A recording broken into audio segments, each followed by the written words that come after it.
Welcome back to Chatt It Up Sports. TikTok boys, we're very close to week 0. And the first AP poll has come out. We're going to do a little comparison, coaches versus AP voters. We got some questions on the way about how much do you care about preseason NFL football?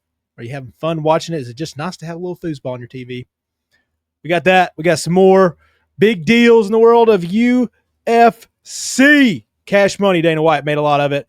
We got G back in the building. We got Joseph in the house. But first, Joseph did that theme music.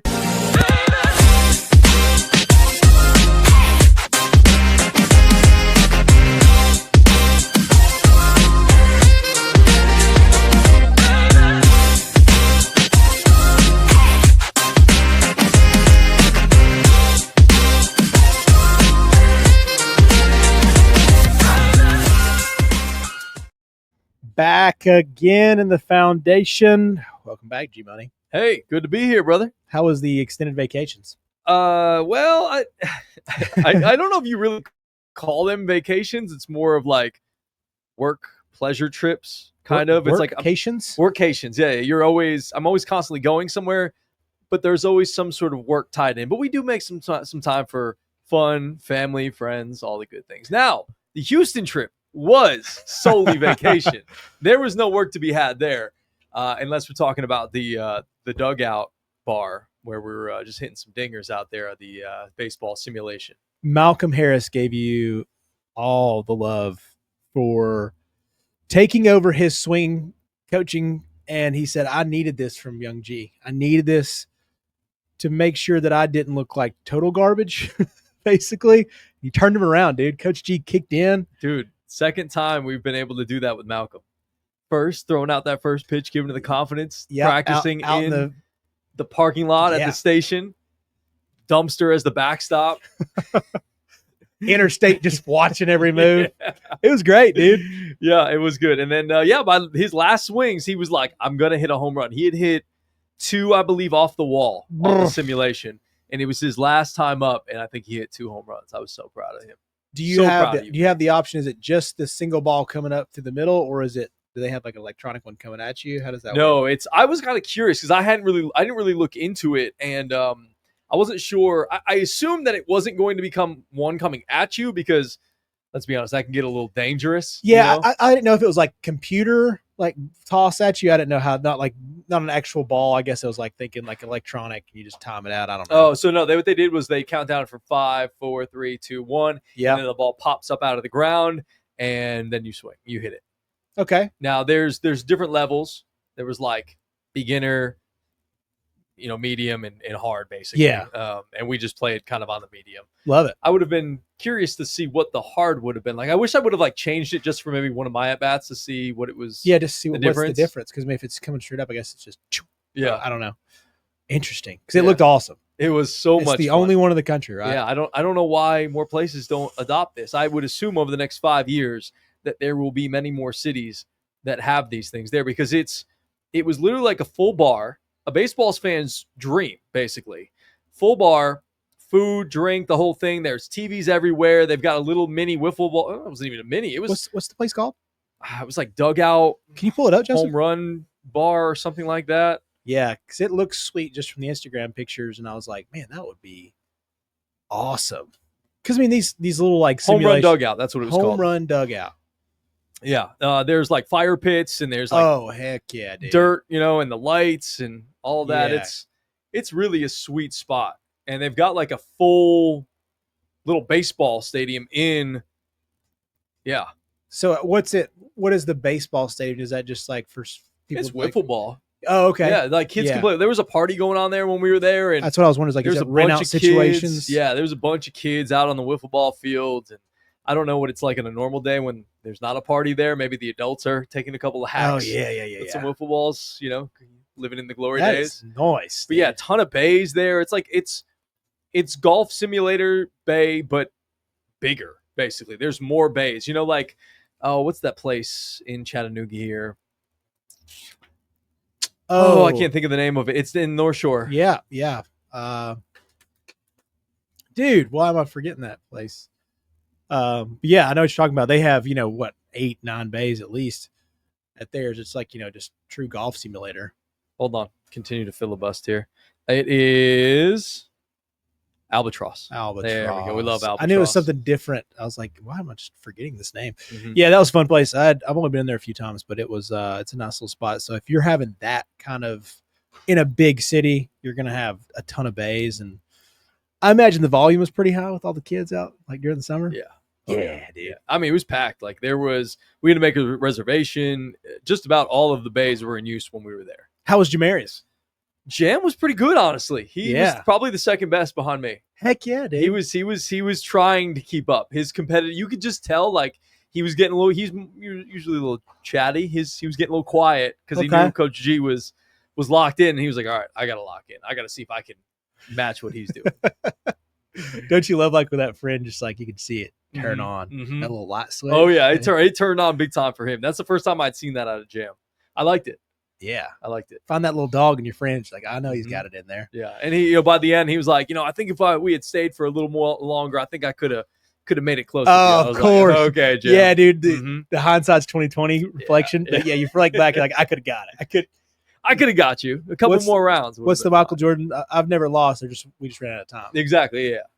I got 100%. that. I got that. Time's almost up. Season's almost here. AP poll versus coaches poll. The only thing up top that I was truly curious about is why the AP didn't leave Ohio State at 2 for the matchup in week 1. And it wasn't even close. I mean, there were many more votes for Penn State where they were close to Texas. Yeah. They had 23 votes.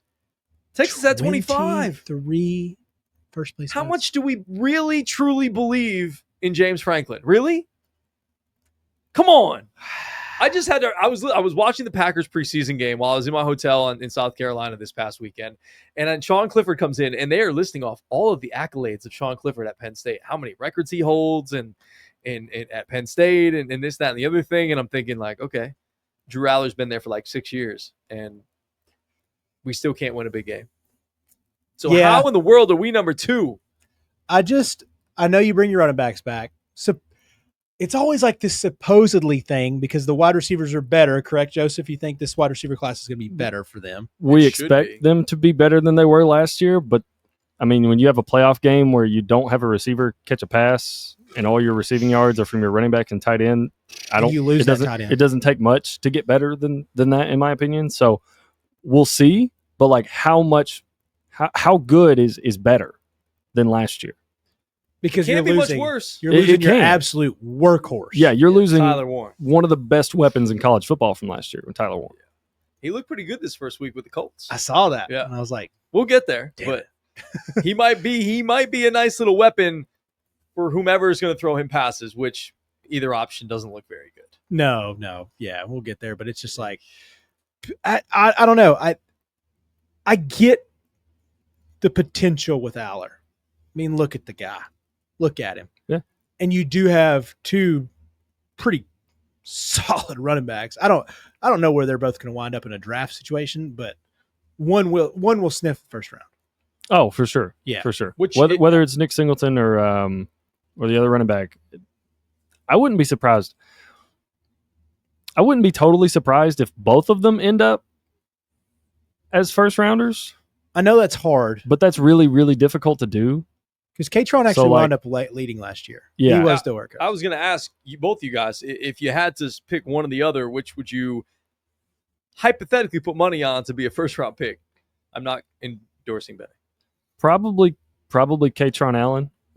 Yeah. Just because I think he's the like actual like running back one. They don't really. Yeah. I say that, and it's like not really, but. The carries were more than I thought. Yeah, you're good. Just to like kind of refresh, like K-Tron had 222 carries, and Singleton had 172. Yeah, more than I thought. Difference. And I remember at one point, I think it was the Boise State game.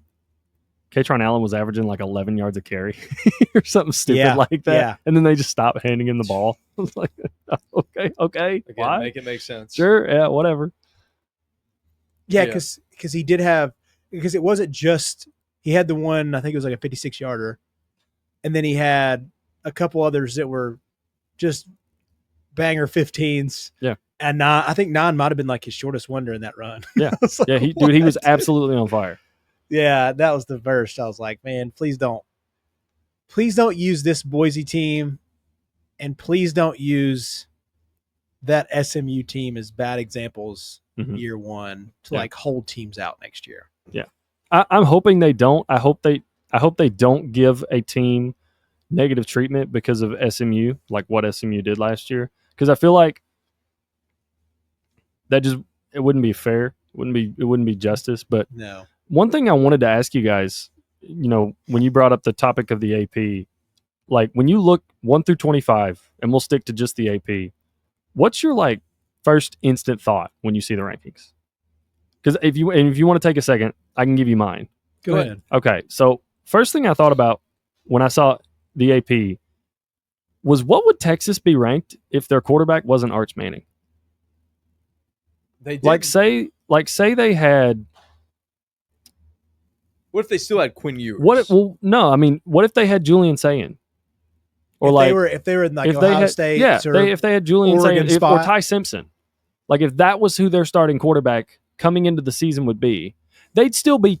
Don't get me wrong, I'm not trying to say Texas would be because that top 10 team. Yeah, definitely.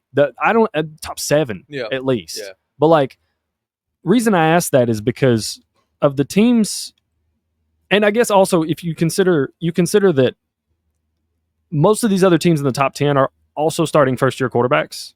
So like Ohio State is, Georgia is, Notre Dame is, Oregon is, Alabama is, Miami's not starting a first-year quarterback, but only 2 of the top Carson 10. Beck like Penn State, Clemson, and LSU are bringing back bona fide returning starters, not somebody who played a game or two last year or worked in mop-up duty. Like, yes, Gunnar Stockton started the Notre Dame game, so technically, but this will be his first year as the full-time starter. So like that also factors into Texas being number 1. But like in terms of returning production on the offensive side of the ball, they have Quintravion Wisner, DeAndre Moore, and DJ Campbell. And I know CJ Baxter was set up to have a good year last year, but he got hurt. Yeah. So you could consider him coming back because we all expect CJ Baxter to be a very good running back.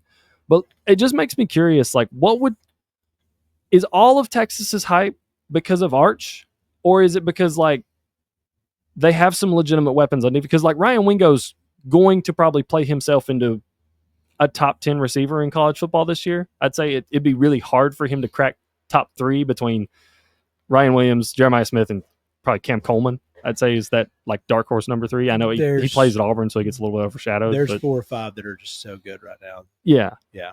Like, and so that it's just a like food for thought is if Texas had like Julian Sayin as their starting quarterback coming into this year, you think they'd be like, I think they'd be like 5. I think they'd be 3. Maybe. I think it'd be 4, actually. I think they'd put Clemson. I think they'd side Clemson ahead of that. Mm-hmm.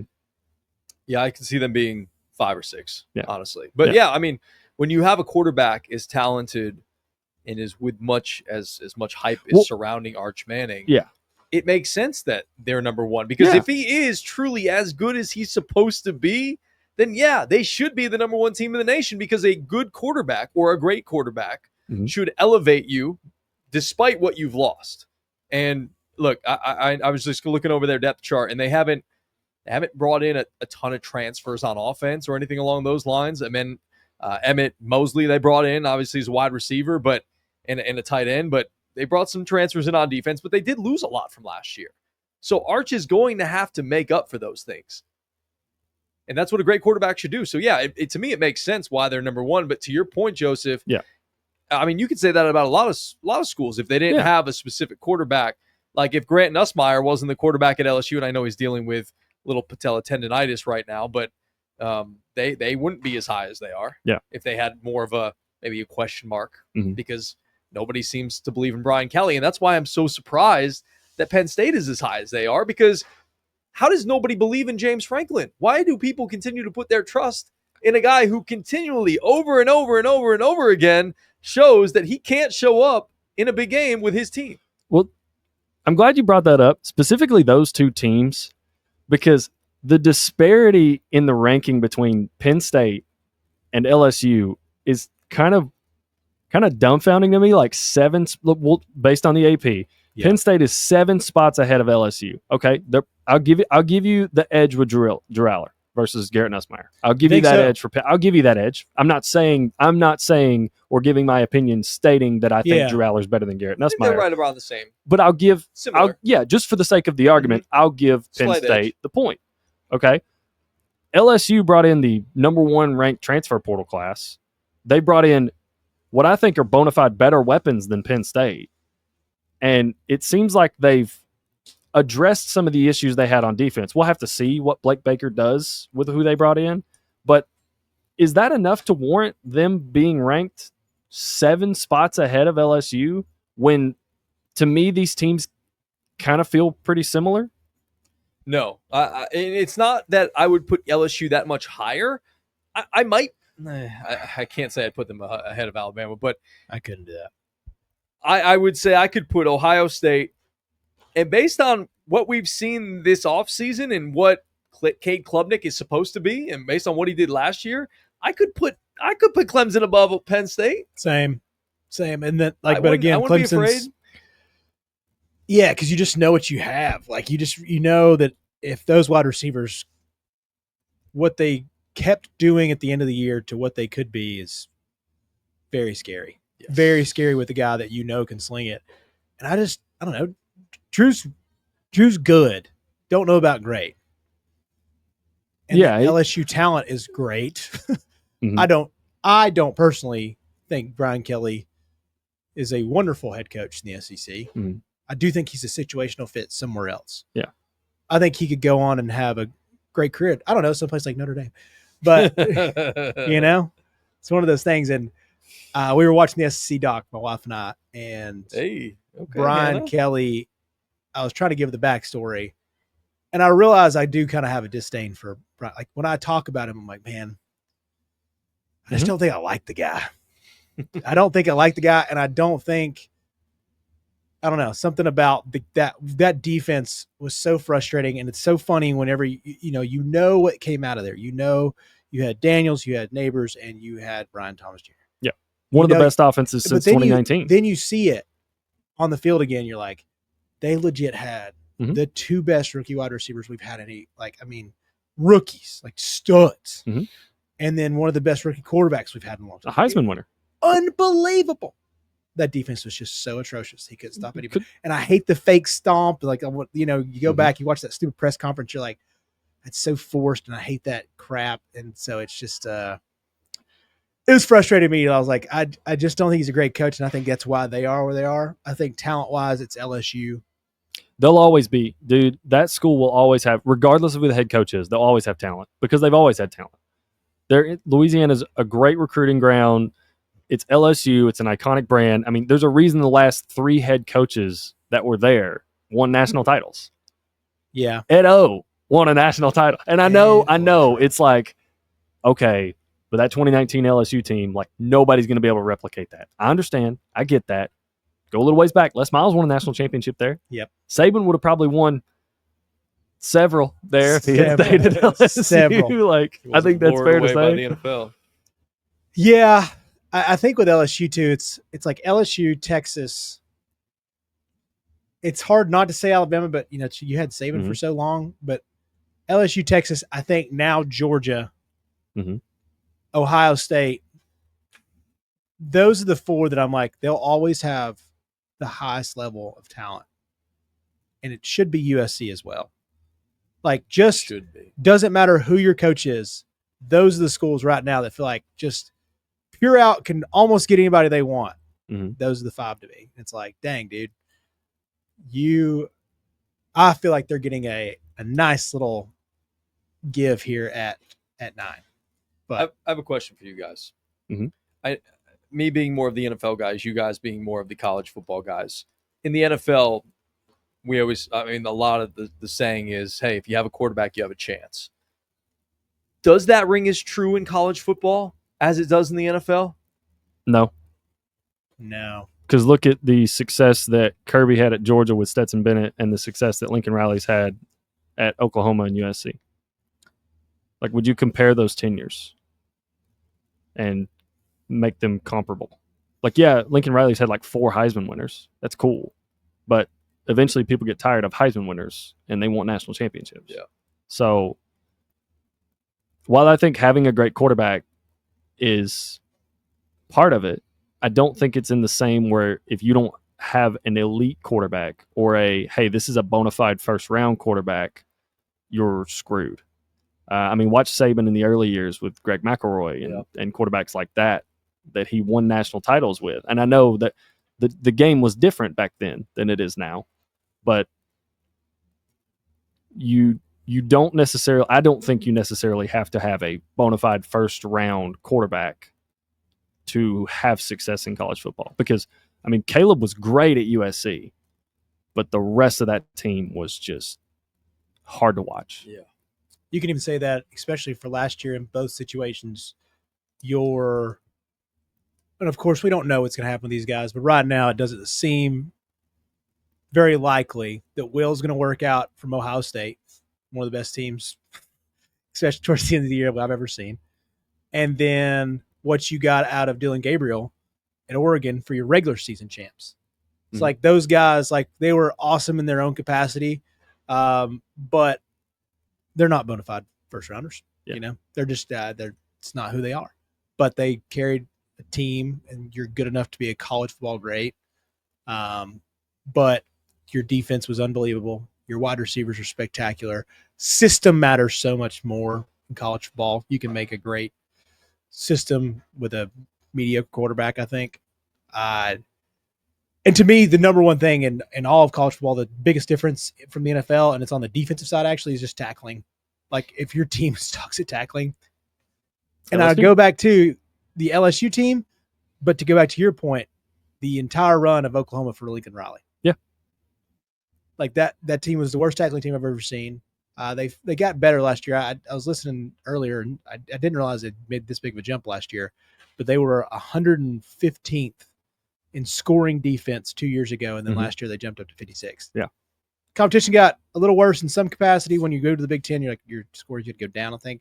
But anywho, it's just one of those things. Like tackling is a huge difference, and if your defense is just atrocious, it just won't help. And I think the NFL guys are just like, the bare minimum is still really good. Like just tackling and yak, like it just won't be the same. Well, you are. I mean, in the NFL, if you've made a roster and you're on a team, even if you're on a bad team, you are the elite of the elite. It's like that's what the NFL is. Like there's 32 teams. There's only so many roster spots. There's 132 Division I FBS teams. That doesn't include guys that come out of D2, D3 that end up making NFL rosters. So I think the sport, specifically the NFL, is just so much more compressed towards a median talent level because you are taking the best of the best, and only those who are the best of the best and perform in moments that require them to are the ones that are going to make the roster, and they're going to stay. Yeah. So like that, I think that contributes greatly, is just your talent, the talent disparity between the best NFL team and the worst NFL team can be large by NFL standards, but it's nothing compared to the talent level between like Ohio State last year and Akron. Yeah. So, well, I was going to ask you guys in a certain way is let's not take it as a whole, because the worst, there's 100 and what? How many? 130 in Division I football now. Yeah, I think. Yeah, I think it's 100. It was 132. It might be 134 now. Okay, so let me double check. Low 130s range. So it's a huge jump. But like, let's say the worst SEC team, who has a better chance of winning? Like, I mean, this year I'm saying it's either Mississippi State, Kentucky, probably your twos to start out with. Do you feel like Mississippi State has a better chance of beating Texas, or do you feel like the worst NFL team has a better chance to beat the best NFL team? I think the worst NFL team has a chance to beat the best NFL team. Yeah, I would say same with I would say the worst NFL team has a better chance to beat the best NFL team than say like Mississippi State does beating Texas. That's kind of how I feel too, because I was wondering like, what's something we could put it in a capacity? Because I mean, I do think the SEC and the Big Ten, it's so much higher of a quality right now. And obviously, you got your Big 12 outliers and things like that, but for the most part, like if you take the worst of one of your best two conferences, they do not have even close to the same amount of talent. Anything can happen, but any given Sunday just means a little bit more in the NFL. Like I've seen, dude, Vrabel can coach his ass off for one Sunday and beat somebody, and those Titans teams were atrocious. Yeah. Because the defense has got some guys, like you can just scheme up some certain things, and these guys are so talented. It's like they're not going to make the mistakes. Like these corners are going to blow every coverage in college football. Yeah. And athleticism is just, which is crazy to think about because like the worst athlete in Mississippi State would just be like the freak show of all freak shows around here. Like that dude's unbelievable. Yeah. But like when you compare it to, I don't know, the Alabama wide receiver versus the Mississippi State corner, it's just not going to go great. Well, I think also something you have to consider is in the NFL, guys are just older, and that makes a difference. So like when we talk about the chance that Mississippi State could beat Texas versus the worst NFL team, like the Jets versus the Eagles or something, just for example's sake, that doesn't mean when we say that the chance for Mississippi State to beat Texas is zero. Like we're not saying it because it does happen. It happens every weekend. It happens. Like Miami losing to Georgia Tech last year shouldn't have happened, but it did. So like, and I think a contributing factor to that is like in the NFL, it's where you could say the lowest team could beat the highest team because these guys are veterans, they're elite. In college, it's almost the opposite because it's like, hey, they're young, they're immature, they think they're on top of the world, and then they get shown up by a team that grinds their ass off and they get beat on a Saturday. So like I think that's another point to make. Like in college football, it does happen that these teams lose, but there is still a much larger talent gap between teams. Yeah, that's why the point spreads are so different. Like the NFL, it's still going to be like your worst point spreads are 5.5, whatever. But it's just like, it's just these not little super big. It's not. And it's so funny to see that like week to week now. But yeah, and it's just, that was one of my thoughts. Also, I have another one for you guys. I thought about this on the way home. Who do you guys think watches more ball between the coaches poll and the AP poll? The AP voters or the coaches? Who watches more football? Okay. Ooh, like so that's in general. Like you're talking about from across the country. Yeah, so like who keeps up with teams? Who do you think keeps up with teams better? The AP voters or the coaches poll? AP. Okay, that's a loaded question. That's a loaded just, question. Focused on their next opponent. They're not like, I don't think they're paying in-depth attention to like everybody. They've got enough on their plate to focus on their own team and then the coming opponents. Their conference. I feel like that's a loaded question because what do you mean when you say watches more ball? Because overall in general, AP voters probably watch more teams. Football coaches probably watch more ball. Yes, and that's because and I think they that's have the good to. distinction. Yeah. Yes, yeah. So that's why I would side with the AP poll, sort of to be a little bit more of an accurate poll than the coaches. Oh well. Because they watch more things in general. So coaches know more about football, but the AP... I would say the coaches poll, and also you have to consider too, like how many coaches actually take this serious? Like how many coaches, these coaches can probably watch a quarter of the time. Like if you took an AP voter and you took a coaches poll, they could probably watch a quarter of the amount of time that the AP voter could watch and tell you more accurately how good that team is. Just from their understanding of the game. Okay, well, you're right about that. But this is where I don't know the AP poll members who's voting.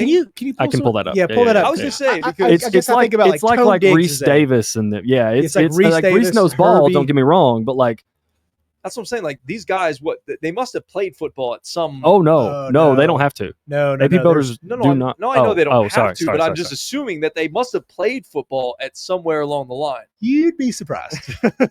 There's a lot of media members. Like there's a lot of big media members. Like Tone Diggs from Pat McAfee's a AP voter.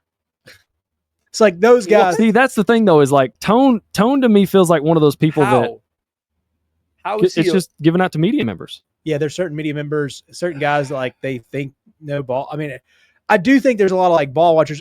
Also, how many of these coaches take advice from somebody on their staff that might be a psycho that has that's another the ball thing. Lover's dream? That's another thing that, and I got off on a tangent when I was going to say, how many of these coaches take this thing serious? How many coaches hand this off to a GA and just be like, hey, fill this out for me? or at least give them like cliff What notes. do you think? Yeah, give me your thoughts on this, because you probably get a chance to watch more of these teams than I do. Yeah, like that GA is going to stay up drinking Red Bulls and watching Pac-12 After Dark. You know, like that's a dream. He's like, Coach Saban asked me to do this. Could you imagine? That's my job. Yeah, and there's guys that love ball so much that would be their absolute dream in college. Like would have been mine. But I mean, like, even to that point, like, I don't know if you guys ever watched the Connor Stallions documentary. Yeah. Like, that dude was a psycho in terms of like recording himself, doing different signs and like picking up different signs and stealing them. And I mean, it was insane what he would do, what lengths he went to try to help Michigan gain an edge. Exactly. So here's some of the voters from the AP poll, and this is according to College Poll Tracker. And there's, I can't remember who it is, but there's somebody that puts out one on Twitter every week after the AP poll comes out, and it shows you each voter's poll. Yeah. And it's an aggregate. Yeah. That's how they get the poll. So like Pat Welter from WRAL TV, Pete Yanity from WSPA, Ralph Russo from The Athletic, Reese Davis from ESPN, Kirk Bowles from the Houston Chronicle, Kevin Carter from CBS Sports, Josh Furlong from KSL, and I don't know where all these news stations and places are. I'm just. But these guys are probably guys that have been doing it for a while. Well, I don't know. I don't know if these are the same. You would assume so. You would hope so. Yeah. I think you would hope so. Or they're probably. And this is blatant guess here, but I imagine a lot of them were ex-beat writers turned national. Like I mean, there's certain paths that are just all the same for that news outlet style. Yeah, Brent McMurphy's one. Brent's from where? Action Network. Action Network. Yeah. That's right. He was with ESPN for a while. Yeah. Oh, okay. I was like, I've heard that, but I do know he's from. I think he's now partnered with On3. I have to look that up. I know a lot of those because I realized whenever Pate signed that he was, that's part of Yahoo too. I didn't know that. Yahoo Sports On3, and I figured Action or somebody was in there with him. That's interesting because like those guys are beat writers. Yeah, he is with On3. He's with On3 now. Brett McMurphy is. So okay. So yeah, obviously the coaches know more about ball per se, but it's literally these people's jobs to consume football and to pay attention to everything. No? Yeah. In a lot of ways. Like I mean, yeah. And they talk to people still. Like they obviously get a chance to like they watch press conferences, listen to things, go to practices, do whatever they do. So they're in the know with all of this, and they're fans like we are. They sit around and they watch it on Saturdays. And I heard there might be a red zone situation for college football. That'd be incredible. Happening potentially in the near future. That would be amazing. That'd be too much at times. It could be. Never too much. Dude, there is a part of me that already has the anxiety of how I'm going to set my TVs up. That's where we are in life right now. Like I'm still thinking about it the first weekend. Hannah and Gracie are both going to be gone. Oh. So I'm just trying to decide like, how am I going to go about the TV setup? Do I bring everything to the living room? Do I try to take this outside? What's the go-to? Like these are things that I think about. Well, you're redoing your outside. If it's done in time, we will be a patio family. Okay. If it's done in time, I'd say, yeah, definitely go to the patio. Although it may be, it's going to be hot and tight. Yeah. But you are by yourself. So there's that. I would probably go living room. I'd probably go living room if I were you. Yeah. Yeah. It can get a couch. It's more comfortable. There's more space for you to spread out. Yeah. Easy walk to the kitchen. Yeah. It might be a little warm outside still. Like we're talking maybe in like the fall. That might be a better time. Well, it might be. Yeah. Exactly. But now you Valley folk don't quite understand what it's like on the mountain. But that's true. It is a little cooler. 10 degrees cooler up there, big dog. That's true. It is cooler up there. You're right. Yes, that's already one of those things that I've been thinking about. I was like, I can't wait to figure that out because I was like, maybe I want to travel, but I got to travel that week for work. So I'm like, dang, I'm just gonna stay home. There's gonna be some grilling sessions going on. I'm gonna smoke some wings. Yeah, it's gonna be the best. I can't wait. And that's such a loaded Saturday. I didn't really want to leave. No, you shouldn't. Because Texas Ohio State's at noon, right? Big kickoff. Yeah. Unfortunately, it is a noon game. Because Syracuse also at noon. That's why I was like, I got to get the double CV situation set up because. Got to watch the balls. Got to watch the balls, dude. Joey Balls would be no. No matter what, this is where my loyalty lies. Like Oh, dude.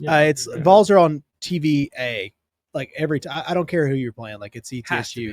Has to be. Yeah, which I think we're going up for that game, so I'm pretty pumped about that. Yeah, that would be sick. Yeah. But yeah, I just had to know if you thought, because I feel like with the coach, I'm going to go back to this question real quick because I thought about it for about an hour this afternoon. I feel like the coaches, let's say the SEC, right? Let's just keep it Homer. The SEC coaches know the SEC better, like because you're still having to watch those two teams play each other, and it's every week, and you're like, those guys know ball out week 4 or 5, like they know what they're talking about. But do they watch a lick of Big 12? I mean, I think it depends on the coach. I would say they probably do, but I think Greg made a good point. Like, I don't know how much time they have to do this.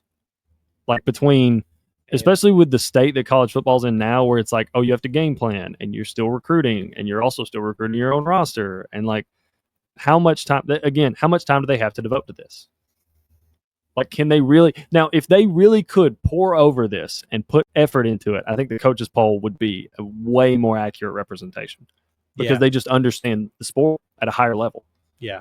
Okay, I'll give you something, and this is just on a much lower level from a mid-major Division I softball coach. I was literally fixed to ask. Go ahead. Yeah. Perfect. So, just from my 2 years of experience, I will watch SoCon Conference other games when they're playing each other just to see pitchers, hitters, whatever.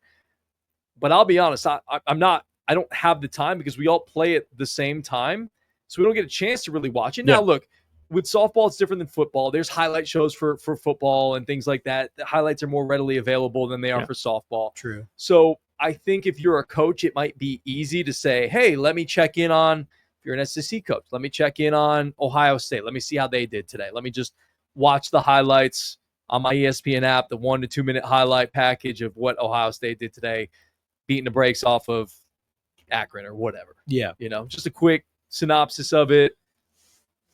Something else I didn't consider until you brought that up actually is specifically these head coaches. They also probably have access to like condensed film that they can get that like much easier, like all 22 film. But something else to consider too is, but again, how much time are you spending on opponents that don't matter? What I was going to say is, and the problem with that is in the landscape of college football, you can't say these opponents don't matter because you don't know who you're going to end up playing. Not right now. Facts. Yes. So you don't know who you're going to probably end up playing. From a coach's perspective, it's, yes, you have to look ahead a little bit, but 1 week at a time. Yeah, not too much, for sure. So I think in the moment, they're probably not watching that condensed film, but they have access to it if and when you do go play that team. Yeah. Okay, now I can pull from it, and now I can really watch it the way I want to, because at that time, what's the sense in going to watch it? You're just taking away from something that might be hypothetical at that point, because you don't know if you're going to end up facing them. But yeah, it's good to watch highlights and just pay attention to what teams are doing, but I would be shocked if coaches have enough time between everything that they have to do with you just laid out, plus family and friends and having some semblance of any sort of life outside of football, which I know they don't have much during the season, even in the off season, let's be honest. But yeah, I'd be hard pressed to think that they would sit down and be breaking down somebody outside their schedule.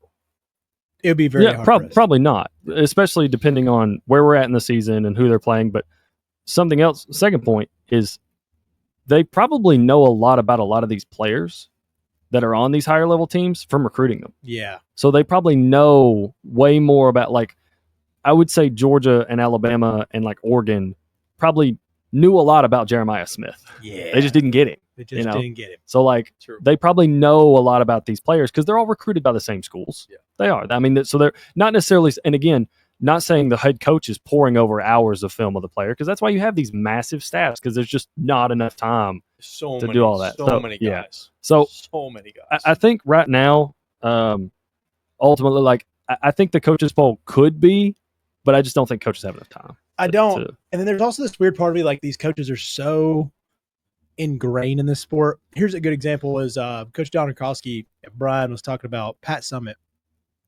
And he had met Pat at, he went to a coaching clinic up in Knoxville one weekend, and he was like, man, I was going through and, just got to meet her. She was great. And then all of a sudden, you just conversate, and you tell her where you're from, blah, blah, blah, blah. And we had, 2 days basically kind of together, you talk to her at these luncheons or whatever. And he said, saw her again like 2 or 3, maybe 2 years later. And she's like, oh, yeah, Dawn, I've been keeping up with you guys over at Brian. So it's like these coaches just have, like, I really do feel like these high-level coaches have this crazy memory, and they have this, like, weird piece of DNA that just leaves them because they're just like, I'm going to be so locked in to my sport. Yeah. That there is, like, a capacity that I could see, whatever that condensed film is, like, I'll watch, like, if I, an ACC, like, whatever for basketball, I'll watch the 6-7 minute YouTube thing the next day. Coaches probably do something like that. I'm sure they don't want to go in and be like a total fool. Yeah. But I do feel like there is so much that goes on game day, because that's what I was going to ask you is, like, you guys, like, even for you, I remember it was like, if you had a 6 o'clock game, it's like you had meetings at 11, and then you had, you did lunch together, and then you work on stuff. Mm-hmm. Like, for coaches, like, you probably get there, if it's a 3:30 game, you're there at 7, knowing those crazy, man. And then it's like you get there at 7, you have a team breakfast, then you go through some walkthroughs, you do all the stuff, and guys are getting worked on, and then you go do lunch, and then you got another walkthrough, you get ready for the game day. You got press conferences afterwards. It's like, dude, you've been gone. Long ass day. You've been gone till 9 o'clock. When are you gonna be able to watch ball? Like a few moments here, like for the noon games, but like how much you're gonna get done between the 3:30 game and the noon? Like, so I don't know. And maybe these guys are at the top, like if you're on a flight home, you catch up, but I feel like a lot of these guys watch film from that day's game and they're already on that, because every big school now has a call-in show the next day. Fall call's gone, RIP. But they still have a show the next Sunday or Monday, and they got to get ready. I'm like, dude, there has to be GAs. Oh, yeah. Or low-tier assistant coaches. They're like, I got you, coach.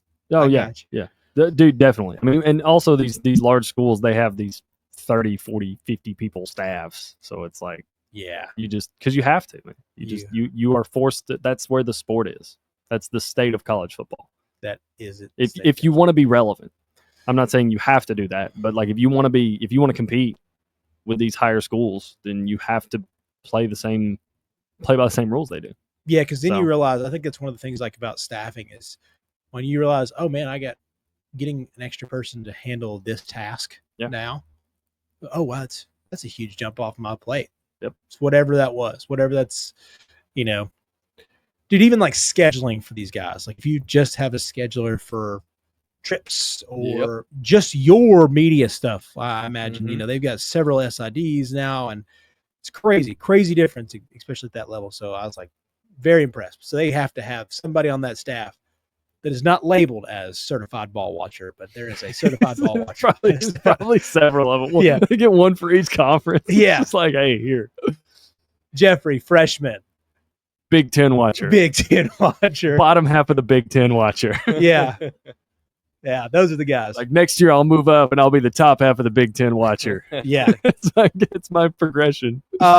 So certified ball watchers also, I'm going to transition over here. Well, I want to say one more thing just on that, and then you transition away. But also, let's be real. Like these coaches are also human beings, and they probably, after being in ball all day, might want to like watch a show or like, maybe play a game on their phone or something, like, or just sleep, like just do something other than all ball all the time, 24/7. Maybe they want to talk to their wife or their kids or do just something different than. And there are definitely some coaches that are crazy ass football coaches that will literally just do it from the time they wake up to the time they go to sleep. But normal human beings, and I know football coaches aren't typically normal human beings, sometimes are doing other things. Just need a reprieve for a minute. I'd like to know like what that percentage is. Like how many of them are actually no phone, no show. Like if it's football season, it's football season. I mean, obviously like everybody has times they're going to be down, but like how many of them full Saturday don't do anything else? Like don't need that. Because that's a special. Like from what it sounds like that was saving, like all that stuff. Like, he does, that sounds like they're early risers, and they probably he's spend time with his wife and family early in the morning, then go out and blah blah blah. But like it's one of those things that I'd like to know the percentage on how many of them are actually crazies. Because I feel like a lot of the younger coaches are like, dude, I'm gonna eat breakfast with my fam. Yeah. I look because watching that doc, Shane Beamer's like, I'm gonna go to my diner with my kids and I'm gonna send them off to school. Like I'm not gonna get there at 7 and just be like, go away, children. I'll see you guys in February. Yeah. But so I did want to talk about preseason football. Jordan Love not complete a pass, correct? Oh, we're starting here. No, he did. He completed, I think, 2 to Matthew Golden. 2 to Matthew Golden. Yeah. And there were a lot of drops. Joseph's rookie of the year.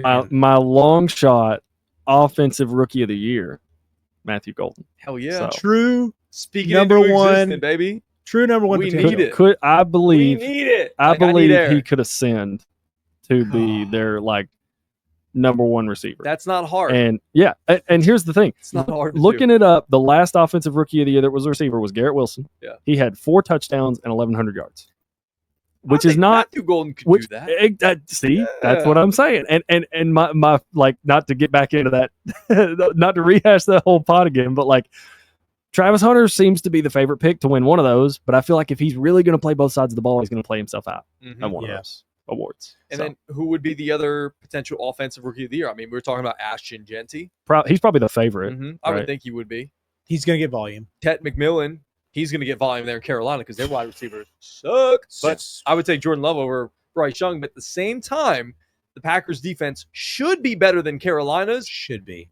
And Bryce is probably going to have to throw the football a lot more than Jordan Love might because they That's can rely on, what's his name? Oh, Josh Jacobs? Yes, thank you. Yeah, I could see his initials. I was thinking something different. But yes, Josh Jacobs. Yeah. Possibly. There's so little things you can take away. To go back to the Cam Ward stuff too. It's Cam, one drive, let a touchdown. You're like, sweet. Yeah, but you should do that against the second team of Tampa Bay. Oh yeah, Cam Ward could be offensive rookie of the year. He's be. Probably going. He might have to put it up a little bit. Yeah. If I was trying to find a correlation today, I was like, if Cam Ward becomes offensive rookie of the year, we'd have to win 7 games, I think. 8 games. I think the projected total I saw today was 5. 5.5 is their. Yeah. I think you could skirt by with 7. I mean, if he really balls out, 7, then our you could get 6, sucks. maybe. Yeah. Well, or if he balls out and it's just air apparent that he has no help. Yeah. Not necessarily saying your defense is horrible, but it's hey, Tennessee won 6 games. Cam Ward won them 6 games. I think he's. Was he a heavy favorite, or he was a favorite? I think the favorite, the number one, is Ashton Genty, and then I think Cam's second or third. Travis got to be in there. Travis is right behind Tet McMillan. I think you're right. I think Brian Thomas Jr. takes that away from, because you just know. Sorry, Trav. You're just not going to be a number one this year. Mm-hmm. We've got an absolute stud, and we don't need you to do that yet. Maybe later on, you guys become one of the most magnificent duos, which is terrifying, because Tyler Warren also showed up. I was like, dang, if Travis dominates too, more wide receivers. If you are in the Cam Ward for Rookie of the Year, go ahead and draft Calvin Ridley. I don't know if you guys saw that. 4 catches. Dude. Fast. That was my favorite part about that game over the weekend, was that he seems to be, a smart quarterback to look for my absolute best option, because Van Jefferson didn't get a damn target. Nope. I don't think Tyler Lockett didn't play, did he? He played. He did? Dang. I didn't get a chance to watch the game. Just cardio out there. Their cardio. Yeah, there's not much else out there for Cam to throw to. So if you are identifying Calvin Ridley as your guy, that was my favorite takeaway from that game. Yeah. It'll be heavy tight ends. I think I need Chig to be better than Chig and Gunnar Helm. Yeah, it's I don't know where he's going to get it from. I do think they have a pretty easy schedule. They get to 6 wins. I think the AFC South is just one of those places that people just get worse and you fall forward. It's my belief.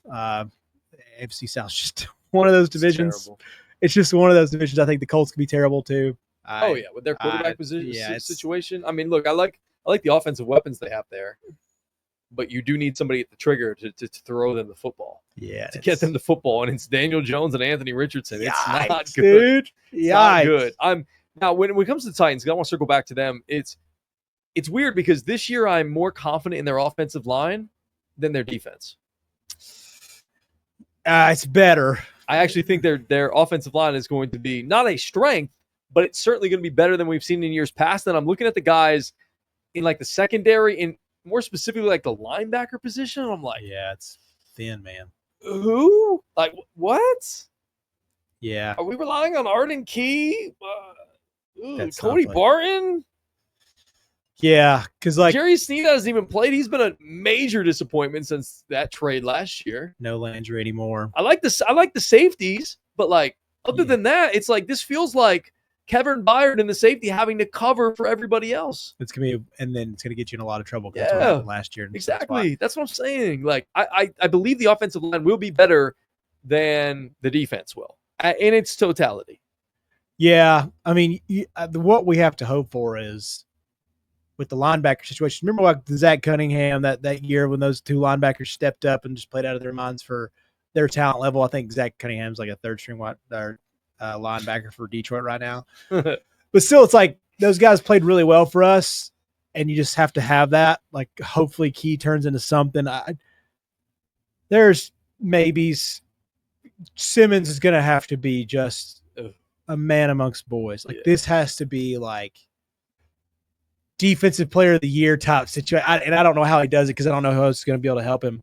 I like Devondre Sweat. We talked about him when he got drafted. Sweat, yeah, the interior is nice. Yes. I don't know what you have on the exterior right now. Not much.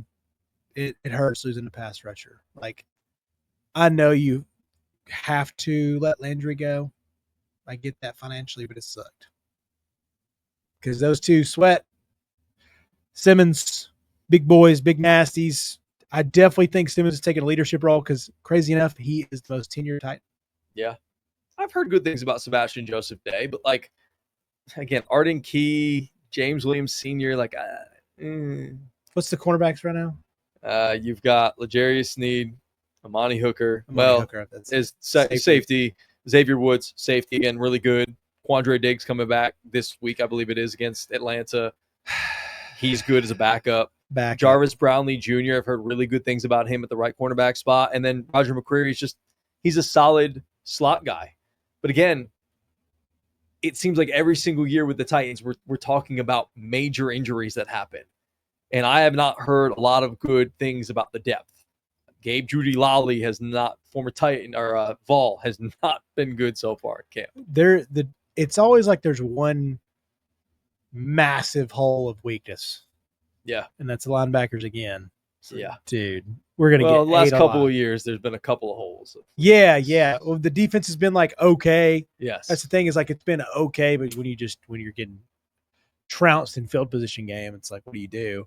And that's where Vrabes was so good is because like they may not have the guys, they may have been injured, but he would find a way to muck it up and allow them to win some of those games. I think they beat Kansas City it was Buffalo that one time on like a Monday Night Football game or something, like Sunday Night Football, whatever it was. Yeah. But yeah, I just don't think the current staff has that same bravado that Vrabel does to muck a game up and win with lesser defensive pieces, and especially when injuries are going to happen at some point. Yeah, because there's just no depth. There's not a lot. Cam's gonna have to be such a Superman. And the same thing on offense, like Van Jefferson, Calvin Ridley, Tyler Lockett. I think Ridley's spectacular. I think he's like really, really good. I don't know if he's a top 7 or 8 guy, but I mean he's close. He's close to that top 10 mark. I definitely think he's a top 10 wide receiver. I think he's. I think he's gonna have numbers. Let me specify. I think he's gonna have numbers this year that are gonna reflect that. I don't think he's talent wise. I mean, the speed kills, baby. Still so good. He's still very good. The wide receiver class right now is so loaded in the NFL. I don't know where he is talent wise, 20, 25, but he'll have numbers because Cam's going to find him. I think Cam's and they're going to be trailing probably. Oh, buddy, are we going to be trailing? there's a couple games early too. I was like that Broncos game. Oof. I think we played the Chiefs. Well, that's what I'm worried about. When you got a guy like Patrick Surtain who just locks in on his favorite target. Does Tyler Lockett still have the juice? He better. Can Van shake and bake a little bit? Can we get one of these rookies to do something? He better. He better, man. He needs to. The tight ends are going to be huge. I think Chig's going to be better, which don't think can get much worse than last year. That's what I was going to say. Doesn't get much worse. Gunner, again, I believe in it. I think there are a few random games you'll get from Lockett. Oh yeah, that's Tyler Lockett. That's Tyler. He'll appear and then disappear. I don't think we're still going to get the. Remember those games he'd have like 5 catches, 135, and 2 or 3 touchdowns. Yeah. If you had him on your fantasy Russell team, Wilson just hucking it up. Yeah, there'd just be a huge deep ball that gets him like 75, 80 yards, big tutty. It'd be in a close game. You're like, dude, Tyler Lockett's so underrated. And then next week it'd be like 2 for 13 yards. And those would frustrate me because I'd be like, I started you again this week. Yeah. You want to believe. Or you had him on the bench and then you're like, all right, he just went off. I can't leave this on my bench again. And then he goes away. And then he goes freaking way, dude. Yeah. Tajay Spears got hurt in that game. Yeah, I know, Sprained dude. Ankle. Water's wet. Exactly. I don't know, man. The draft picks again, that it's resurface season. Everything that you've done wrong and the past is brought up again on social media, and I'm like, golly, bum, these draft picks are so bad. Going all the way back to Farley, Isaiah Wilson. Thanks a lot, Joseph. I'll blame that on you. I'm just catching a stray back here, dude. I just need that out of nowhere. Joseph just minded his own business, looking on his computer. I get it. It's warranted. Football. I get it. You didn't have to say it. Yeah. Just the frustration of all things Bulldogs. Yeah. So, golly bone, that was such a bad one. There's just been so many misses. And then Traylon Burks adding to it. Oh, dog. Thanks, John Robinson. Tough one, dude. Tough one. Another big takeaway from this game that I had was not that Cam Ward wasn't secure in his starting spot, but after watching Brandon Allen and Tim Boyle play quarterback, I'm like, there was literally zero competition behind Cam Ward to the point where people are thinking like, do we have to move on from Brandon Allen? Definitely Tim Boyle, and then try to find. I see Trevor Simeon's on the depth chart. Boyle got cut today, I think. No kidding. That's not surprising. Yeah. He sucks. I don't know how that man has. He's literally made his career and his living Aaron Rodgers' friend. Aaron Rodgers loves Tim Boyle, and so he got like these multiple backup jobs in Green Bay and in Detroit, and then Detroit realized he sucked, and then it was like, okay, let's go to New York with Aaron, and then Aaron went down, and let's give his buddy Tim a shot. He's no good. He just keeps getting chances. I don't even know what the minimum is for a quarterback. $2 million. I mean, so he's just. I'm gonna look up Tim Boyle's career earnings because he's another one. You're so right. I didn't even think about that's why he's getting these jobs, because dude, he's just made a living off of it. And I get the backup role. Like if you're cool with it, have at it. If you had to guess what his potential career earnings would be in his career, what would y'all guess? How many years we in? He's played 6 years. He's 6 years of experience. He's played with 7 different teams. 12 million? 8 million. Oh, 8.225. Nah. Whoa, right on the number. Yeah, because I was like, it's got to be over 1 a year. Because I think I don't know what was he drafted? Do you want to know Tim Boyle's college stats? Not great. Do you know what they are? I actually saw terrible. Some. I saw some earlier. Like, how did this dude get to the NFL? He was at UConn. Yeah. For 3 years, and he wasn't even that good. His highest completion percentage was 52.5. He never threw for more than 621 yards in a season. Yeah. Yeah. How does this happen? Wow. He threw for what? 1 career touchdown pass at UConn. 1 touchdown, 13 interceptions. How does this dude have a job in the NFL? Hey, in his first season at UConn, He threw more interceptions than he has touchdowns in the NFL. Wow. Period. He has 5 touchdowns in the NFL from 2019 to 2024, and he threw 8 interceptions in his first year at UConn. I love my Husky boys, but like, my gosh, How This did he dude get has how did he get the job at swindled Eastern Kentucky? and pimped. He had 11 touchdowns and 13 interceptions in 11 games God. at Eastern. That's atrocious, Dude, I could throw up them stats for $8 million. That's what I'm saying. Yeah. Let me be a backup. I can do that. Shoot. Just What all a time, dude. Tin Boyle. I guess everybody, if Everybody- Tin Boyle can make it in the NFL, you can do anything you want. I mean, they don't even have the Eastern Kentucky stats on his sports reference page. It's bad. It's the do not play big gap, and they're like, we don't want you to see this next part. Craig sent those to me earlier. Sent that to the group text earlier, and he was like, Ugh. "Here's Tim Boyle's college stats." It's like, yikes, dude.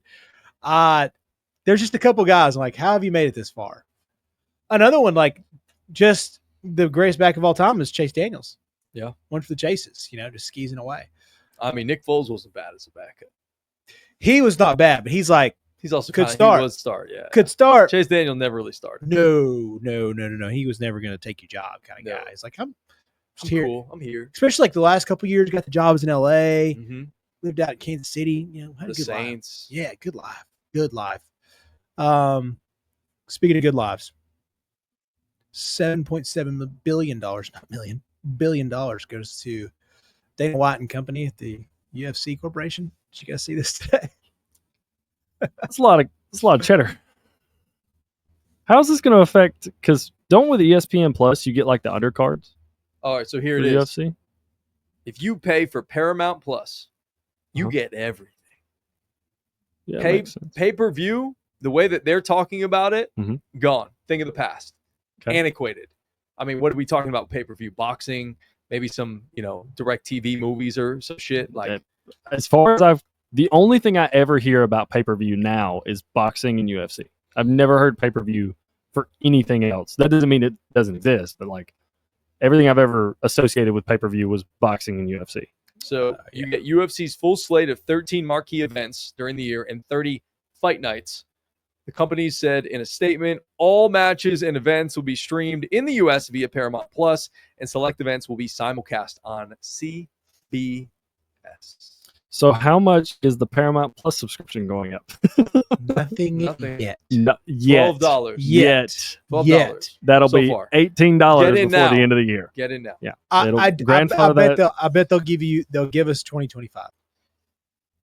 It's I gonna have to. think they're gonna just rack up those subscribers. People are gonna love it. You don't have to do because if you were doing ESPN Plus, you had to pay for ESPN Plus, then you had to pay for the pay-per-view. Mhm. Yeah. Now they're just gonna be like, all right, you guys get in, get your $11, $12, whatever it is for this year. We'll probably hit you with some promos, like whenever they get a big one coming up, and then you can get it for $7.99 for the rest of the year. They're And gonna then take And then we're gonna hit you with 18 to 20. Yeah, they're going to take the YouTube TV strategy. It's like, hey, this is $49.99, and then 4 years later, it's like the price has doubled. Yeah. Slowly, but it's doubled. I wonder with the CBS avenue as well, their ad revenue has to be insane though. Like this had to be one of those deals like, hey, we're getting UFC. I mean, I feel like it's much more cost efficient. Even if Paramount Plus goes up in price, it's much more cost efficient than like buying pay-per-view events. Yeah. And the hardcore UFC fan base is going to be like, sure. And how many of them don't own it already? Like they're going to see their viewership's going to go through the roof, dude. Yeah. And it's not like you're paying for Paramount Plus with UFC and only getting UFC. Like you're still getting the full library of Paramount Plus, which I don't know how good that is. I don't have Paramount Plus currently. Dude, if you need to watch a rerun of Yellowstone and then watch UFC event. I know several people that would pay for that. Yeah. We are in the most It's like Yellowstone to UFC part of the country that I can imagine. Let's be honest. it's a very good pairing. Yeah. I was very impressed whenever I heard they did not up the ante because I was with you, Jess. I was like, Yeah, that's my immediate reaction when you sent that was I was like, oh, Paramount Plus is $15 now. Like just immediately was like, price going up. Because I guess they'll make up for it initially with the new subscribers next month. Like it'll Probably. start ASAP. It's like, we're good. We've already got whatever data world. We are still CBS back. We are still Paramount. Like we've got the funding to back this for a while. The new subscriber money will already carry us for a while. Let's see what that looks like whenever we plateau from your new UFC people. You'll up it, which I do think they'll give us the rest of the year. Probably. And I would be interested to see 18, 20. Yeah, I would think, let's see, Netflix is like what, 20 something right now, depending on the package you get. I know it starts at like $8.99 or whatever, but that's with ads, and that's just horrible. It's so yeah, it's just commercials. Oh, dude, every time I get an ad on like Hulu or Disney Plus, it's the worst. I have stopped on all of my subscriptions. Hannah and I've been watching a show. She's like, "Can we not do the ads?" And I'll immediately be like, "I'm glad you said it," because I'm really getting frustrated. But I was like, "Do we really need to pay an extra $7?" And then when she's like, "I'm cool if you are," I'm like, yes. So here's an extra $30 I pay a month for no ads. Yeah. I'm okay with it. I'll be very intrigued because I mean the ESPN package is very different with them getting Red Zone. That's gonna be what, $30 a month? I think it's right at like $29.99, something like that. Yeah, very different models here. Mm-hmm. How much would you guys pay for Red Zone? Just Red Zone. I mean, I was every year paying for it with YouTube TV too. Same. I think it's like what, $10, $15, $11.99. There you go. Yeah, It's something like that. I think. Yeah. So, I mean, technically, counting the YouTube TV, I was paying more because YouTube TV is like $84 a month or something. Yeah. Did you guys know that I had never watched Red Zone until like 2016? Whoa. I never watched Red Zone in college. I didn't start watching Red Zone until like 3 years ago. You're more of a college guy. Yeah, So yeah. that You're not makes alone. sense. But yeah, no, I never had it. Didn't know anybody who had it. And then when I lived with my buddy Jake Brown in New York City, he was like, "Dude, we gotta get this. We gotta pay for Red Zone. That's my thing. Like, I gotta pay attention." And I'm like, being a sports talk radio host, yeah, this is super helpful to be able to watch every single game and all the big things that happen every single week. Yeah, it's the best. Actually, I think me and JJ got it for the first time. So it had been 2015, so I wasn't too far ahead of you. Yeah. Yeah. And it is one of the moments that I was like, how did I ever live without this? whoa. Yeah. If they do that for college football, I would absolutely love it because, again, as somebody who's more an NFL guy than a college football guy, it would be super helpful for me. Like, yes, I want to watch Tennessee, obviously. I'm going to still watch. Even when I move to Alabama, I'm still going to watch Tennessee. I'm going to be a Vols fan. But I want to be able to see what happens throughout the day. And yes, you get little highlights and things like that. And yeah, there's specific games that I want to watch, but it's fun being able to keep up with everything. And I get it's a lot more than the NFL, but like, we can find a way. They'll probably we can find a way. They'll probably curtain it to where it's like, yes, you're not going to watch all of every single Division I football. Like if something crazy happens, cool, we'll show it, but let's focus on the P4. Yeah, you're probably going to get mostly like, and I would say not even all the P4 games. No, not like, all of them. Just like the more important, the bigger ones that you said. Yeah. Top half of the Big Ten. Yeah. Top half of the Big 12. Unless like there's a top half playing a bottom half, then we'll pay attention unless it's a blowout. I could see him doing like what you talked about, where it's like if somebody hits like, if in the Wake Forest Duke game, somebody hits like a hook and ladder and scores, you'll see that. But like for the most part, you're going to get the ranked matchups. Corey Little hits a 70-yard field goal. Exactly. Yeah. That was my Lord. Nuts. Does that count for you? Does that count? Oh, no. No, because even preseason. It's still counts, dude. It's still preseason. Okay. No way. That's still on a don't count field. for anybody else in the preseason. Yeah, but I mean, he's a kicker, dog. Like, yeah, they only get so much. They get pushed aside all year long. I'll give him the 70-yarder, man. Do it in the regular season. That's impressive, dog. Yeah, dude. I hope they just land right there on the 47-yard line. I hope like, so. Boom, hit it again. I hope so. That would be dope. It has to happen. They have to keep that man's job because now we have to watch these kickers get outrageously awesome. 70 yards, dude. That's insane. That doesn't even seem real. I did see a clip of him hitting it, and then immediately they skipped to him shanking the kick versus Texas A&M when he was at Arkansas. So I was like, yeah, that's cold to do to my guy there. Like, let him have his moment, dude. Just let him have. Like they immediately Why do we cut. have to bring people down? Come on. Dunk on you culture sucks sometimes, God, dude. it sucks. It was hilarious, but was at so the same time, I was like, do we have to like give him like a month before you do this, dude? Yeah, let him have his moment, dog. That sucks, dude. I too wonder how much could one man take? Because I mean, the NFL is very structured on their time. There's nobody that could be Scott Hansen and go no pee breaks. That's college football. That's the thing. So that would be the crucial factor is who's going to host college Red Zone. Because like I love Red Zone. I'm still a Red Zone noob. I can't imagine Red Zone without Scott Hansen. It doesn't make any sense. Like I when they announced the move and he was like, I'm staying, I legitimately was like, yeah, because I got worried. So who you think would host Red Zone college football? I think it'd be somebody I don't know, maybe, or vaguely know. I think Scott Van Pelt would be great at it. He would be. I don't know if they could pay him enough. I think SVP would absolutely crush it, personally. Man, that would be amazing. But he always does he does it Saturday I night. know. His late night, like, so good. I think he would be. I don't even know if he'd want it, but I think SVP would be phenomenal at college Red Zone if they did some kind of model like that. Is there anybody you can think of in that realm? Writers and stuff. Probably not writers, but like personalities. What about a handsome looking fellow like Jesse Palmer? Jesse's great. Emmanuel Acho? No, Acho's gone, bro. No. I just looked up college football personalities. I think Joe Tessitore could be really good at it. Oh no, he's way too much. I think he could be really good at it.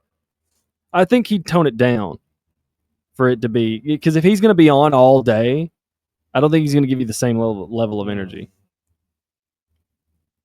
I don't think he'd do it because I think they all love broadcasting too much. But Ian Eagle, the younger Eagle. Oh yeah. Noah Eagle. Noah. Yeah. That would be a good one. Yeah, Noah Eagle would be good. I don't think they do it because I think they love broadcasting games. Mm-hmm. Yeah, probably for sure. Yeah. The Eagles, being able to deep dive into like a full, I'm trying to think of game. younger guys, but I don't, because you got to be, man, you got to have some juice, dog, and you got to be able to go for a while. Well, pause. I mean, who? No, I said pause. I don't know, man. They're gonna come out with somebody. Might be a host of people. That might be one of those. You might have to have a panel. Yeah. I could see them. Them putting. Would be cool.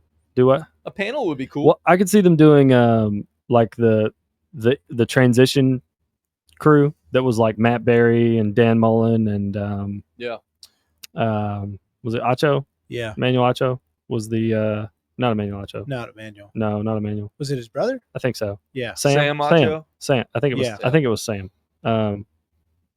I could see that being your like you have a panel that does the red zone. Like I think Matt Berry would probably be like one of the first few in line for that. Yeah, kind of load ESPN. up. Yeah, your point guard guy. Yeah. And some analysis. Yeah, you'd have to have that.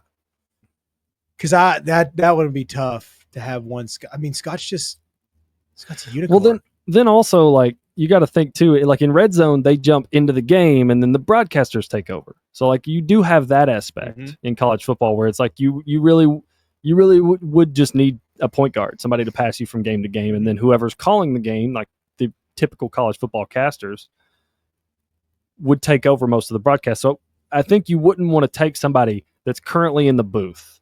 No, I think ESPN would avoid that because they're going to carry the load, more of the load on a red zone type because you're actually going to be in the game when you transition. So they'd probably have somebody that's already a studio type. I could see. That's why Matt Berry. Yeah, Matt Berry doing that. Matt be good with it. Yeah. Yeah, he might be one of the better picks for that. They've got some young Sports Center guys that could probably do it. But Matt's probably the best choice. I think Matt would probably be your first choice. Because you'd want to keep Scott where he is doing the late night. And then because Matt, it feels like Matt already kind of does that.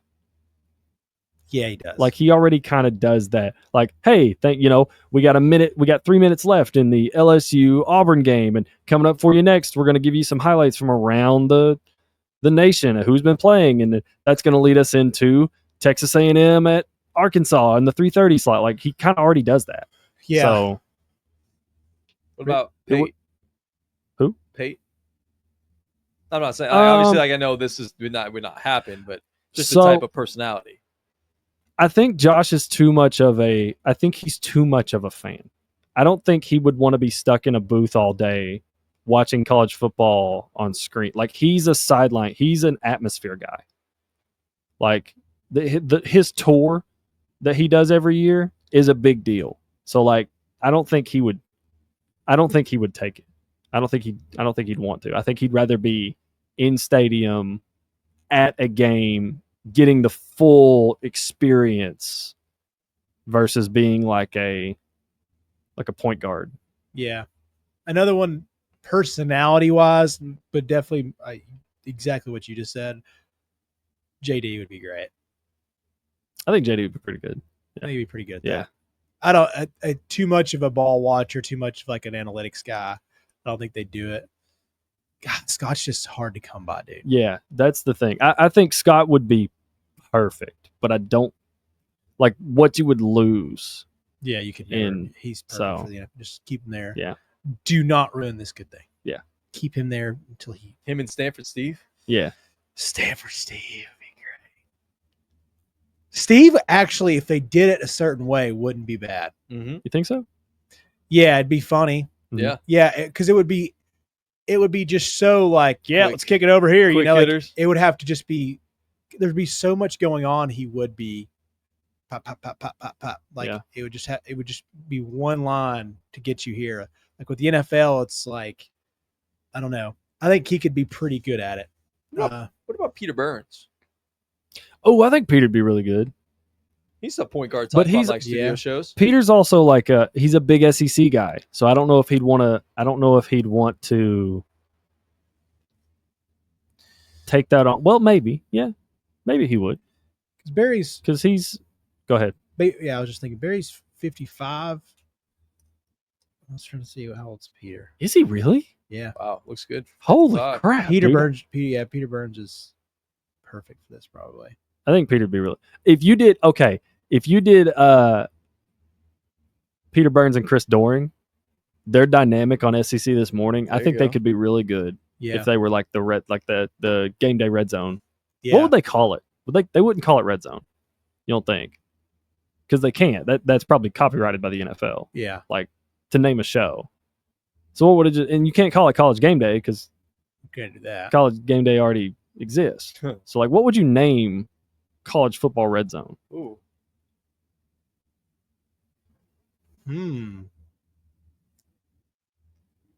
Creative name for college football red zone. I realize that's like a difficult question. Like that's something that you have to put a lot of thought into. Yeah. Like that's not something you just kind of. I don't feel like you just ring off the top of your head and you're like, well, maybe. No, that's a boardroom. Yeah. We're sitting name pitches. Yeah, you could go super basic college football whip around, like just like a generic something or other. I do. Well, see, what makes me think that is like I love the name squeeze play.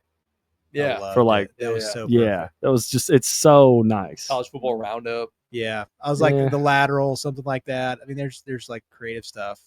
Lateral, maybe. Yeah. Yeah. Fumblerooski.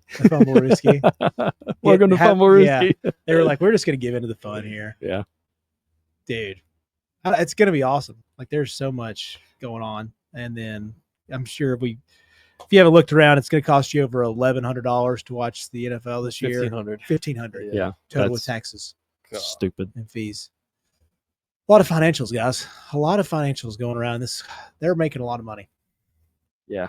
Because I did forget the second game's on that Friday is going to be on YouTube in the NFL. Like on regular YouTube? Yep. So it's free to everybody. Kansas City. What? Okay, that's cool. Yeah. No YouTube Premium? Not that I know of. I thought it was YouTube.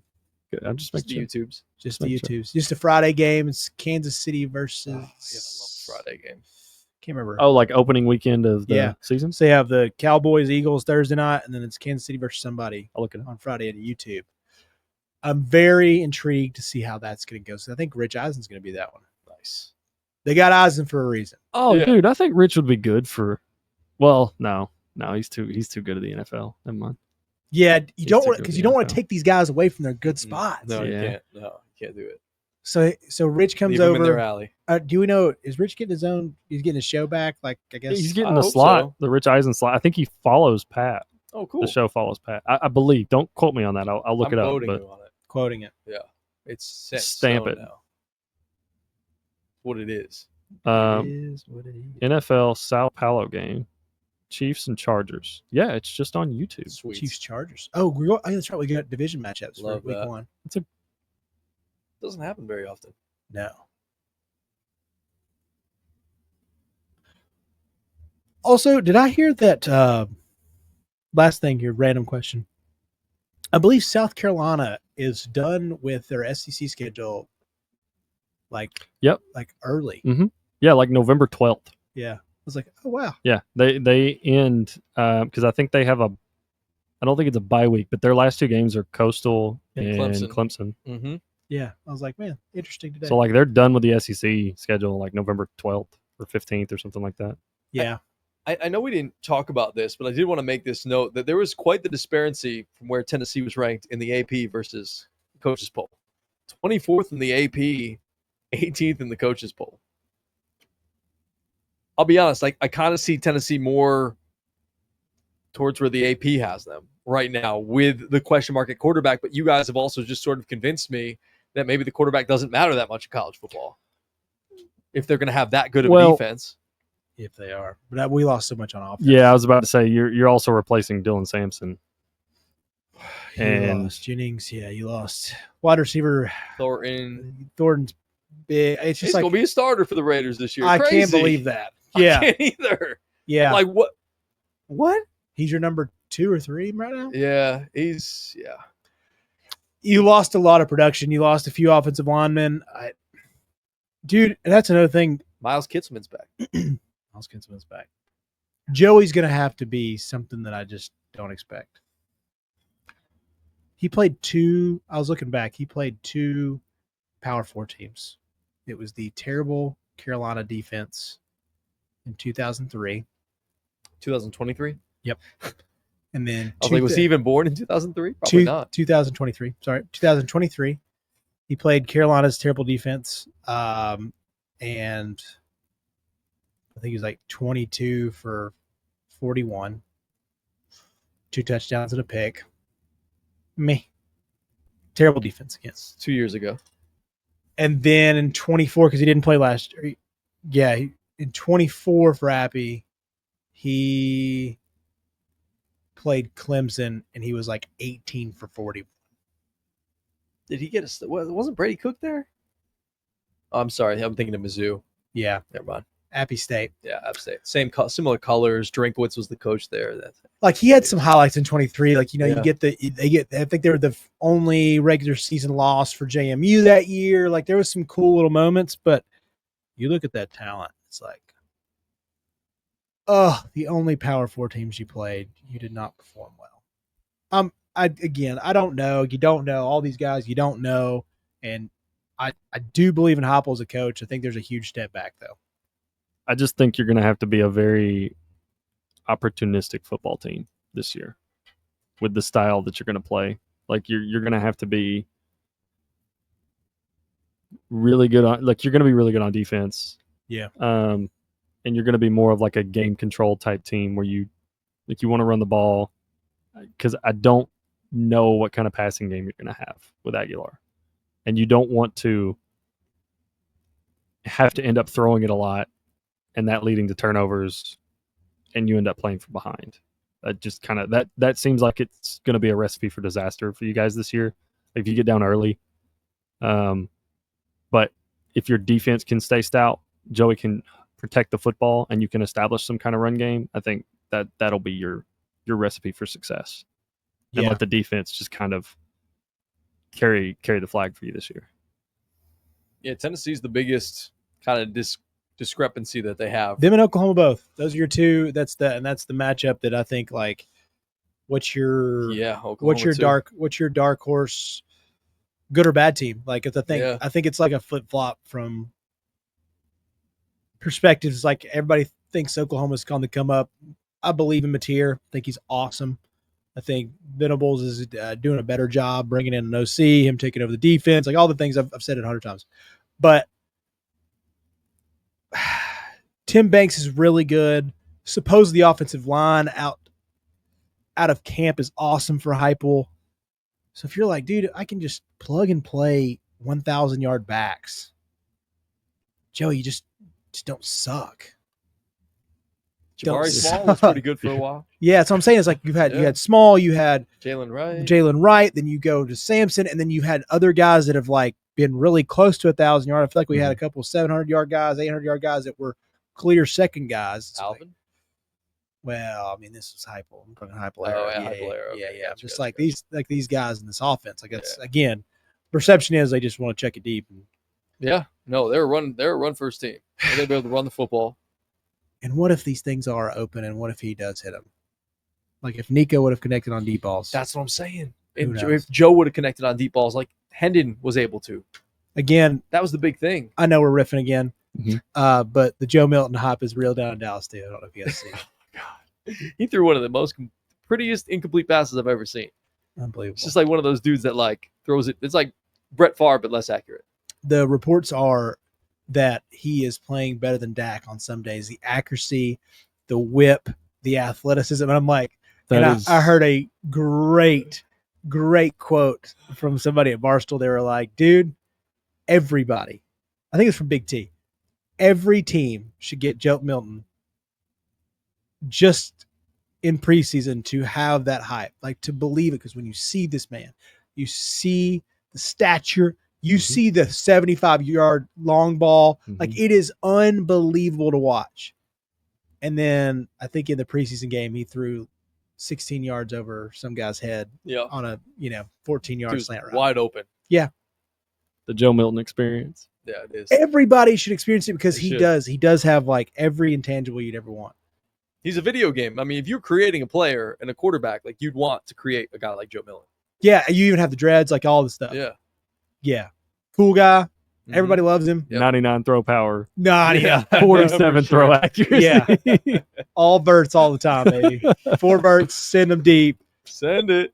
So, Joe Milton life. So last AP question, and I'm just, I'm on this train, so I'm going to say it. He's got the smile on his face. Ole Miss is 6 spots down also. Yeah. 6 spots difference in Ole Miss's ranking from the coaches poll to the AP. Yeah. I'll be honest, this is the one I kind of liked the coaches poll better. On Ole Miss? Yeah. Oh, I'm the opposite. I like it. I think that young quarterback's going to be really good this year. And I don't remember. What is his name again? Austin Simmons. Yeah, they're getting I love his Tua vibes out of there. Don't know if you saw that report. 2 Alabama vibes is what they're getting. Okay. Well, if he's 2 Alabama pre-concussion and stuff, then that's great. I mean, that's my favorite thing about camp is like you get these like crazy college comparisons. Ole Miss had a damn good football team last year, and they still went 9-3. How many? Are they going 30? They brought in 30.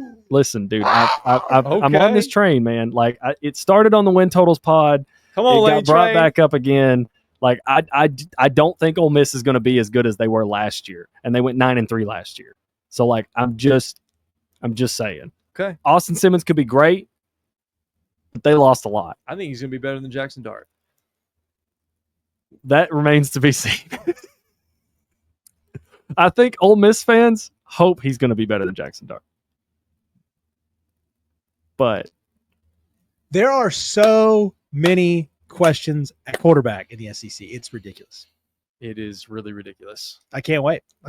God bless, we're only a few short weeks away. Yeah. If South Carolina had the defense they had last year with this year's Lenore Sellers, watch the first episode of the SEC doc, and Sellers me up. Sellers me up. I was talking number 1 overall pick. Yeah, whenever I was talking to a South Carolina fan this weekend at the camp, and he he was hyping up Sellers, but like really downplaying the defense that they may have this year. They're going to have like 1 or 2 studs per usual. Well, Yeah. I mean, Dylan Stewart's going to be an absolute freak. Yes, but it's not going to be But what it like was outside last of year. him, It's not going to be what it was last no, year. no. Well, like what are they going to be on the interior? So like, That's yeah, what they're I'm saying. bringing back They lost a Dylan lot. Stewart, and then they're bringing back their number 3 edge who played behind Kyle Kennard. Yeah. So you're going to be great on the edge, but like, what is the rest? You're like, oh, okay, I'm going to stop. Yeah. I'm going to stop. You got to score a lot of points. This could be an LSU situation. If Nick Harbor pops, man, I mean but we don't know. Like he's finally focusing on football. So many questions. He's not running track anymore. This is every team in the SEC. That's what I love about this year. Yes. This year's the best one because I mean, wide no open. matter what, even if you are a believer in Arch, you don't have a lot to work with just yet. I get it. You have his last name. That's You have the Manning Yeah. last name, And you got Ryan Wingo, and you got some pretty good running backs. but guess what? Ty Simpson has one of the best wide receiver classes of all time playing with him as well. So it's like everybody has specific talents. Yep. You know, it's like who knows? I can't wait. And Ty has like his whole returning offensive line. Yeah, so and like, and not as literally, much but as like much 3. as you know, and whatever you think about Gunner, he did just get Zachariah Branch. And Noah Thomas. Yeah, Like, I don't know, man. these guys are gifted a lot. They're gifted a lot. They all could be good. They all could be bad. Because Justin Simmons is playing for one of the best coordinators we've ever seen. I don't think anybody finishes undefeated this year. And that's not just an SEC statement. Like No. I don't think anybody finishes undefeated this There's a year. lot of parity this year, I feel Yeah. like. This coming. is probably, well, I mean, look, you can see that in the poll, dude. Mhm. Like Yeah. Texas, Penn State, Ohio State, Clemson, Georgia, Oregon all receive first place votes. Mm-hmm. 5 different teams, 6 different teams that get in first place votes. I love the parody. It's gonna be fun. It's gonna be a damn good year of college football. Yeah. It is. All right.